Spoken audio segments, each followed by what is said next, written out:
How to increase Cash App limit. Hey everyone, welcome back to our channel. In this video I'm going to guide you on how you can increase your Cash App limit, so make sure to watch the video till the end. In order to increase your Cash App limit, open up Cash App and just make sure that you're signed into your account.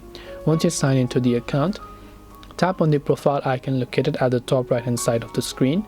Then you're going to come to this Your Account page. From the Your Account page, simply look for the limits option as you can find there, and under limits you should be able to see all of your current sending, receiving limit, cashing out limits, and you'll be able to sell or purchase depending upon what is it that you want to do.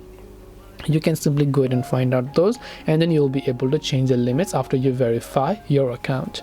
That is all it takes to change your limit on Cash App. Hope this video was very helpful. If you have got any more questions, feel free to also leave them down in the comment section below. Thank you very much for watching till the end of the tutorial, and see you soon in the next video.